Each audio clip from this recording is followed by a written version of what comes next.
নমস্কার বন্ধুরা।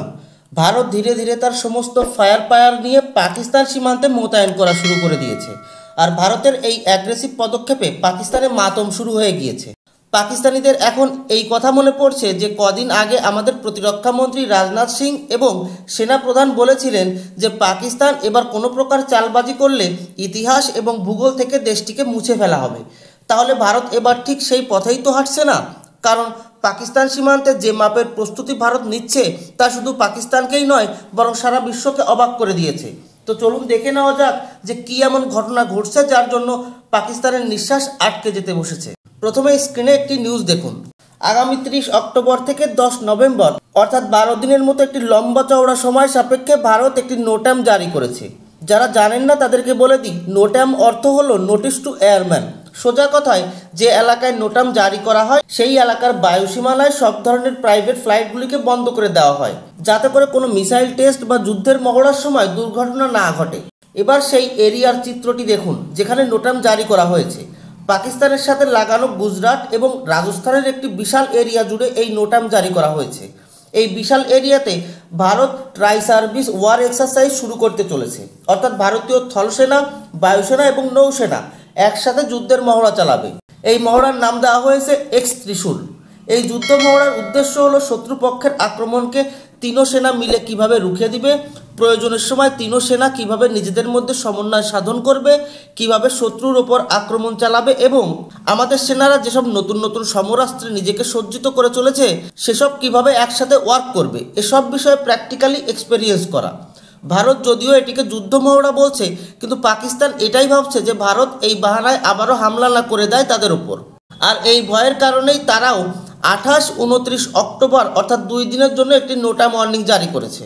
এখন প্রশ্ন হলো, ভারত পাকিস্তান উত্তেজনা হঠাৎ করেই কেন পিওকে থেকে সরে এই অঞ্চলে এসে দাঁড়িয়েছে? তো এর উত্তর হলো সার্ক ক্রিক অঞ্চলের গুরুত্ব। দেখুন, অপারেশন সিঁদুরে চরমভাবে মার খাওয়ার পর পাকিস্তানের ফিল্ড মার্শাল আসিম মুনির আমেরিকা সফরে গিয়ে বলেছিলেন যে তারা এবার ভারতের ইকোনমিক হাব অর্থাৎ গুজরাটকে অ্যাটাক করবে। আর পাকিস্তানের সিন্ধ প্রদেশ এবং ভারতের গুজরাট প্রদেশের সীমানায় একটি বিতর্কিত এরিয়া রয়েছে যার নাম সার্ক ক্রিক। এটি এক প্রকার সামুদ্রিক খাল বলতে পারেন। আর বিগত কিছু সময় ধরে পাকিস্তানি সেনা এই অঞ্চলে তাদের একটি ট্রাই সার্ভিস কমান্ড তৈরি করেছে। এই অঞ্চলের সামরিক অবকাঠামো শক্তিশালী করতে দ্রুত কাজ করে চলেছে পাকিস্তান। আর ঠিক এই কারণেই ভারতও তার ট্রাই সার্ভিস ওয়ার এক্সারসাইজ শুরু করে দিয়েছে এই অঞ্চলে। ভারত ভালোভাবেই জানে যে চৌতরফা চাপে পড়ে পাকিস্তান এখন আধা পাগল হয়ে উঠেছে।